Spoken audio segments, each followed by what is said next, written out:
Herkese merhabalar. Bu videoda sizlere fotoğrafçılıkta ISO'dan bahsedeceğim. Özellikle pek çoğunuzun yüksek ISO ile başının dertte olduğunu biliyorum. Ama ISO nedir? ISO nasıl kullanılır?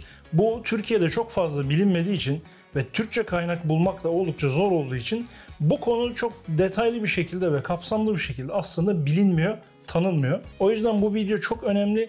Çünkü fotoğraf makinenizi daha yakından tanıyacaksınız, ISO'yu kontrol edebileceksiniz ve yüksek ISO'larda temiz fotoğraflar elde edebileceksiniz. Şimdi bu ISO ile alakalı anlatacağım bilgileri ve göstereceğim grafikleri, tabloları Türkçe kaynaklarda çok fazla bulamazsınız. Hatta zannediyorum yok böyle bir içerik.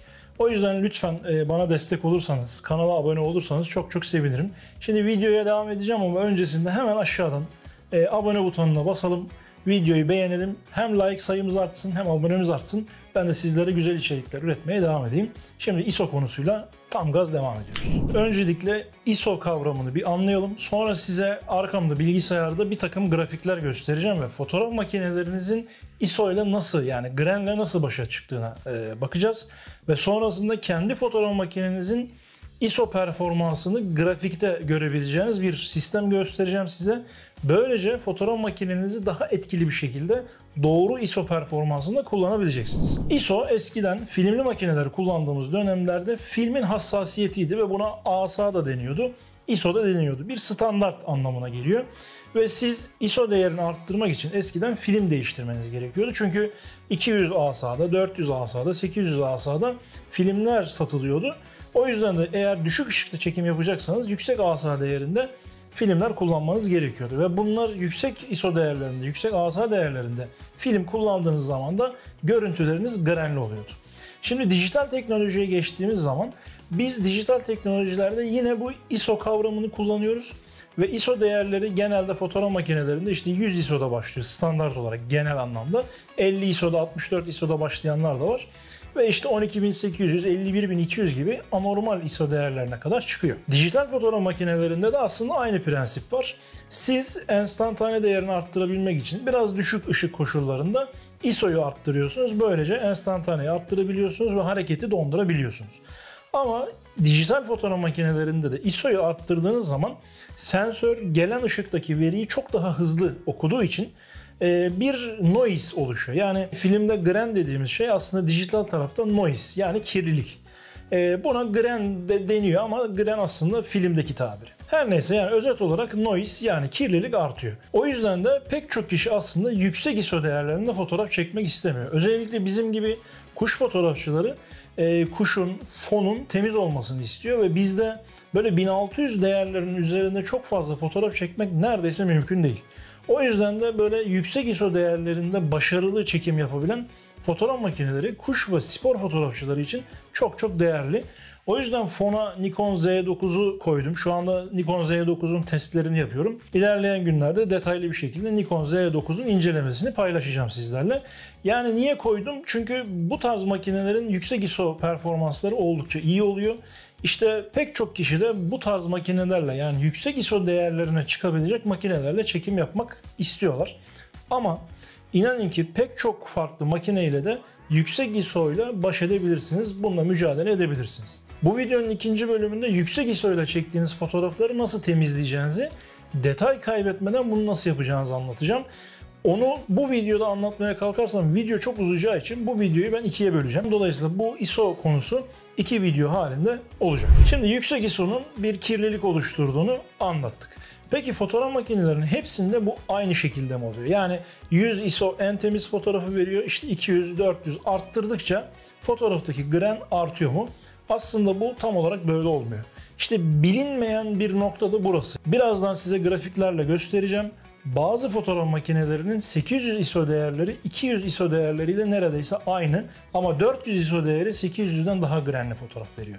Hatta bazılarında 12800 ISO değeriyle 800 ISO değeri neredeyse aynı temizlikte, aynı kirlilikte fotoğraf veriyor. İşte siz fotoğraf makinenizi tanırsanız daha fazla noise üreten ISO değerlerini hiç kullanmazsınız. En düşük noise üreten, kirlilik üreten ISO değerleriyle çekim yaparsanız ISO değerinizi arttırsanız bile kirliliği düşürmüş olursunuz. O yüzden kullanmış olduğunuz modele göre, elinizdeki fotoğraf makinesine göre bu ISO değerlerine bakmamız gerekiyor. Şimdi buna nereden bakacağız? bir web sitesi var.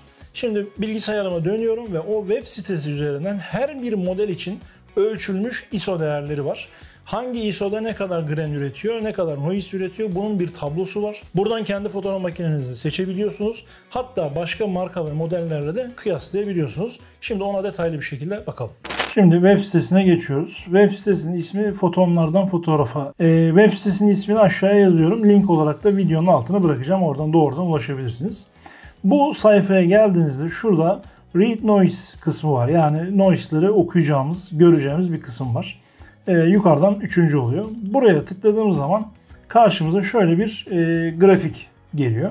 Şimdi bu grafikte sağ tarafta gördüğünüz gibi fotoğraf makinesi modelleri var. Bu modellerden istediğinizi seçiyorsunuz ve bunun ISO performansına bakıyorsunuz. Şimdi en çok kullanılan modellerden bakalım. Mesela önce Canon var yukarıda. 250D. Mesela 250D'ye baktık.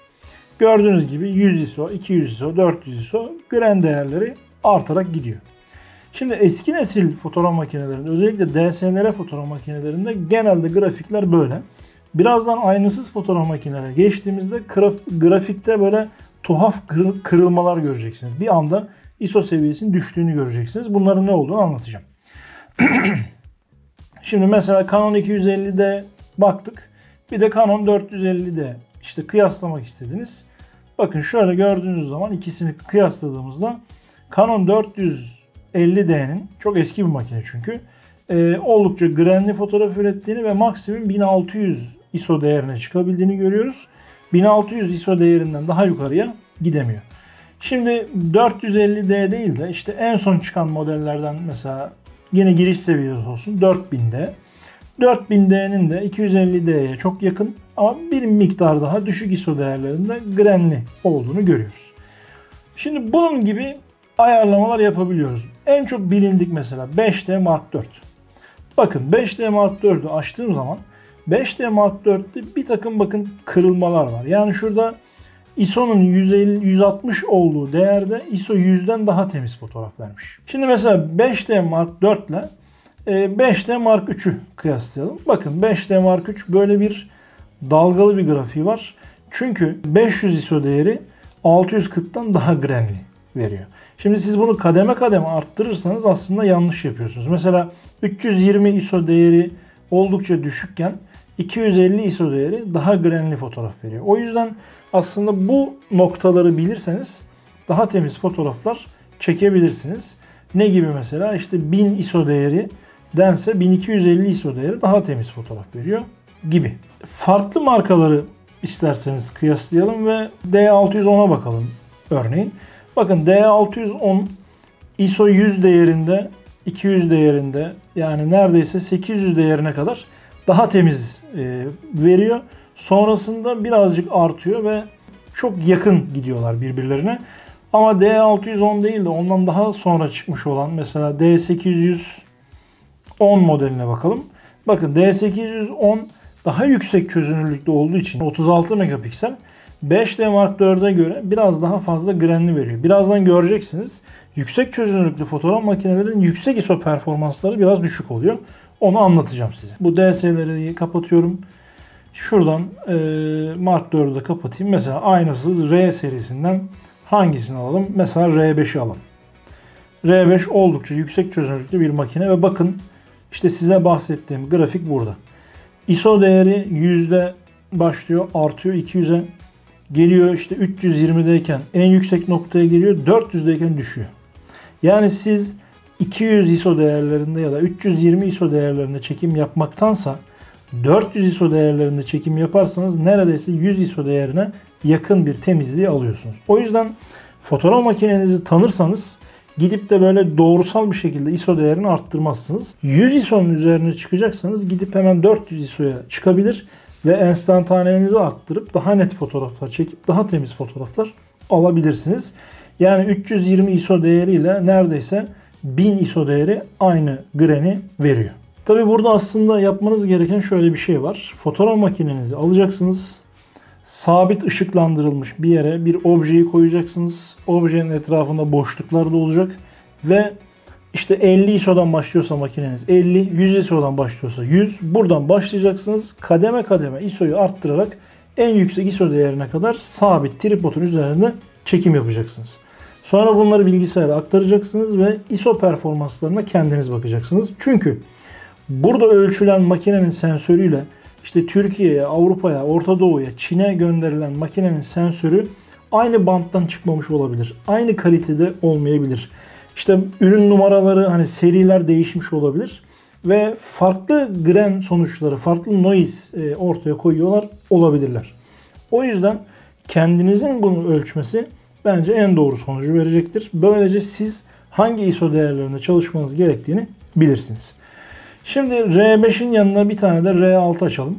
Bakın R5 yüksek çözünürlüklü bir fotoğraf makinesi. R6 24 megapiksel daha düşük çözünürlüklü bir fotoğraf makinesi. Düşük çözünürlüklü fotoğraf makinelerinde ISO performansları daha iyi oluyor. Çünkü piksel sayısı azaldığı için her bir sensör daha büyük olabiliyor. Daha büyük olduğu için de daha temiz fotoğraflar üretebiliyor. O yüzden burada da açıkça görüyoruz ki R6 R5'ten daha temiz fotoğraflar üretiyor ISO performansı olarak. Ama böyle atla deve bir fark yok. Sizin için çözünürlük önemliyse hiç tereddütsüz R5'e doğru yönelmeniz lazım. Şimdi bunlara muadil Nikon tarafına geçelim. Z7'yi açtım. Bakın şu yeşil olan. Z7 R5 ile neredeyse aynı. Bakın Z7 R5 ile neredeyse aynı. Aynı yerlerde düşmüş, aynı yerlerde artmış. Çok yakın performans ortaya koyuyor. Makinelerin böyle atla deve işte şu çok daha temiz, bu çok daha temiz gibi bir durum yok. Yani ölçülen laboratuvar sonuçları bu şekilde. Z6'ya bakıyorum. Bakın Z6'da yine Canon R6 gibi daha ISO performansı iyi. Şurada bir miktar, yani düşük ISO değerlerinde daha grainli sonuç vermiş. Özellikle bakın 800 ISO değeriyle neredeyse 200 ISO değeri aynı. Yani siz Z6 kullanıyorsanız 200 ISO'dan 400'e çıkmadan rahatlıkla hemen 800'e geçebilirsiniz. Ya da işte 400'e çıkarsınız. Mesela 640 ISO değerlerini hiç kullanmazsınız. Çünkü 640 ISO değeri 800'den bile grainli fotoğraf veriyor. 640 ISO değerinin eşiti neredeyse 3200. Makinenizi tanımanız gerekiyor. Bu grafikler size çok ciddi ipuçları veriyor. Şimdi bunları da kapatalım. Şöyle biraz da şu amiral gemilerini kapıştıralım. İşte hemen yanımda Z9 var. Bakalım Z9, işte Sony tarafında A1. Bunlar ne alemde acaba? Bir de ona bakalım. Canon'da R3'ü açtım. Şimdi geldik Nikon'da Z9'a. Bakın R3 ile Z9 arasında gördüğünüz gibi bir tuhaf bir farklılık var. İlk başta Z9 daha grainli bir fotoğraf üretiyor, görünüyor. Ve 400 ISO değerinde grain artmış. 640'da yani 500'de düşmüş. İşte 800'de bile 400'den daha az. Hatta 800'de 100 ISO değerine yakın bir sonuçla karşılaşmışız. Burada aslında Z9 hız üreten bir makine olduğu için daha ziyade ISO performansını bu şekilde geliştirmişler. R3'te de bakın Nikon'la yine işte 500 ve 800 işte ISO değerlerinde yakın performans ortaya koyuyor. R3'te 2 defa baz ISO görüyoruz. Bir 400'de aşağıya düşmüş. Bir de 800'ü geçtikten sonra 1200 ISO değerlerinde tekrar aşağıya düşmüş. Yani siz 400 ISO değeriyle 1200 ISO değerinde birbirine yakın performans alıyorsunuz. Ama 800 ISO değerinde daha grainli bir fotoğraf alıyorsunuz. Yani R3'ü kullanıyorsanız, o da spor fotoğrafları için uygun bir makine olduğundan dolayı daha yüksek ISO değerlerine, yani 1000-1200 ISO değerlerine daha rahat çıkabiliyorsunuz. Sony A1'i açtığımız zaman Sony A1'in de Nikon Z9'a benzer bir performansının olduğunu görüyoruz. Oldukça yakın, biraz altında. Zaten genel itibariyle Nikon makinelerin sensörleri Sony tarafından üretiliyor. Arada Nikon kendi sensörlerini kullandığı modelleri de var. Z9 bu grafiğe bakılırsa sanki yine Sony'den alınmış olabilir gibi. Yani bununla alakalı net bir bilgim yok. Benzer bir performansı görüyoruz. Yani makineler birbirinden öyle çok anormal seviyede farklı değiller. Burada bu grafiği rahatlıkla gördük. Şimdi gelelim croplu makinelere. Yani pek çoğumuzun kullandığı croplu aynasız makinelere. Şimdi bunun için isterseniz önce Fujifilm'den başlayalım. Fujifilm X-T4 çok fazla kullanılan bir model. Hemen X-T4'ü açıyorum ve Fujifilm X-T4'ün Gren ve ISO performansı burada. Bakın 120 yani 150, 160 ISO'larda başlıyor, artarak devam ediyor. 400'de tavan yapıyor. Sonra tekrar düşüyor. Yani siz 500 ve 600 ISO değerleri, 640 ISO değerlerinde temiz fotoğraflar alabiliyorsunuz. 800 ile 400 ISO birbirine benzer. Yani neredeyse aynı greni veriyor. O yüzden eğer size enstantane lazımsa fotoğrafınızı hemen 800 ISO'ya çıkartıp enstantaneyi arttırabilirsiniz. Şimdi bunu XS10'la kıyaslayalım. Bakın XS10'la X-T4 neredeyse aynı. Tam üzerine oturdu. Neredeyse aynı. Yeni çıkan X-H2S'e bakalım. Evet, X-H2S'te düşük ISO değerlerinde birazcık fazla gram veriyor. Dikkat edin, çok hızlı fotoğraf makineleri düşük ISO'larda birazcık daha fazla gram veriyor. Ama zaten bunu siz açtığınız zaman o greni görmüyorsunuz. Çünkü düşük ISO performanslarını makine işlerken bunu çözüyor. Yüksek ISO'larda onu çok yapamıyorlar. Burada bakın X-H2 ile X-T4 yine birbirine çok yakın. Evet, Nikon Z50'ye baktığımızda da tam bunların arasına denk gelmiş. Sony tarafına geldiğimiz zaman da bunun muadili mesela A6400. Bakın A6400 de bunlara çok benzer bir durumda. A6400'ün de 400 ISO'daki performansı oldukça iyi. 200'den bile daha temiz fotoğraf üretiyor. İşte A6300'e bakalım. Neredeyse aynı. A6100'e bakalım. Tam üzerine oturuyor. Yani Sony zaten bunlarda aynı sensörü kullandığı için hepsinde A6000 serisi sadece A6000 hariç neredeyse aynı. O yüzden de ISO performansları, dinamik aralıkları birbirine çok yakın. Sadece ufak tefek özellik farklılıkları var. Şimdi mesela bizim belgesel çekimlerinde kullandığımız Sony ekipmanlara bir bakalım. Sony A7S3 kullanıyoruz. Bakın Sony A7S3 fotoğrafta inanılmaz temiz görüntü veriyor. Bakın 100 ISO değerleri falan böyle sıfıra dayanmış. Yani gren diye bir şey yok. A7S3 12 megapiksel olduğu için özellikle düşük ISO değerlerinde sıfıra yakın bir gren var. Ama böyle doğrusal bir şekilde artıyor. Bakın 1250 ISO değeri oldukça yüksekken 1600 ISO değerinde bir anda fotoğraf temiz hale geliyor. Bu fotoğraf için ölçülen değer. Fotoğrafta 1600 baz ISO var. Yani iki tane basamak var aslında sensörde. 1600 ISO'da tekrar greni sıfırlıyor ve 1600 ISO neredeyse 200 ISO'dan bile temiz fotoğraf üretiyor, görünüyor.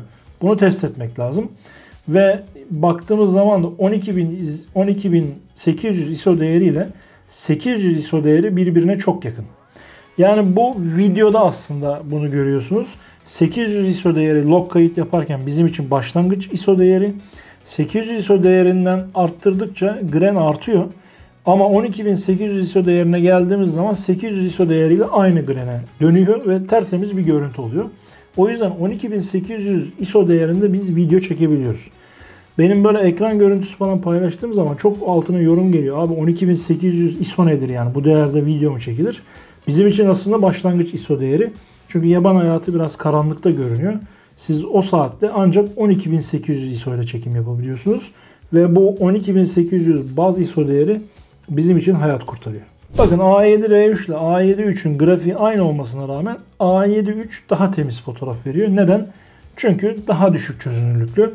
Daha düşük çözünürlüklü olduğu için pikseller daha büyük. İçeriye daha çok ışık alıyor ve daha temiz fotoğraf veriyor. Yani siz ihtiyacınıza göre bu şekilde makineleri belirleyebilir ve satın alabilirsiniz. Evet, gördüğünüz gibi fotoğraf makinelerinin ISO performansları öyle her zaman doğrusal olarak ilerlemiyor. Bazı modeller gerçekten sizi şaşırtabiliyor. Bunları işte bu şekliyle bir tablodan gördüğünüz zaman hem fotoğraf makinesi almadan önce kıyaslama şansınız olur, hem de elinizdeki fotoğraf makinesini kullanırken işte o ISO değerlerinde kullanabilirsiniz. Bu sayede çok daha etkili bir şekilde fotoğraf makinenizden temiz görüntüler alabilirsiniz. Evet, bu birinci bölümde size fotoğraf makinenizi tanımayı, ISO'nun ne olduğunu, ISO'nun bir düşmanınız olmadığını, duruma göre de bunu avantaja çevirebileceğinizi anlattım. Hangi ISO değerlerinde nasıl sonuçlar alacağınızı göstermeye çalıştım. İkinci bölümde ise grainli yani yüksek ISO'da çekilmiş bir fotoğrafı nasıl temizleyeceğinizi anlatacağım. Bunu Photoshop'ta, Lightroom'da pırıl pırıl bir şekilde nasıl yapacağınızı göstereceğim. İşte Topaz gibi ya da Nickcolor gibi farklı ücretli uygulamalar olmadan fotoğrafınızda nasıl temizlik yapacağınızı göstereceğim. Umarım bu video sizler için faydalı olmuştur. Umarım sizlere bir şeyler aktarabilmişimdir. Videoları beğeniyorsanız, bu videoları faydalı buluyorsanız lütfen kanala abone olmayı ve videoları paylaşmayı unutmayın. Sonraki videolarda görüşünceye dek sağlıcakla kalın. Kendinize iyi bakın.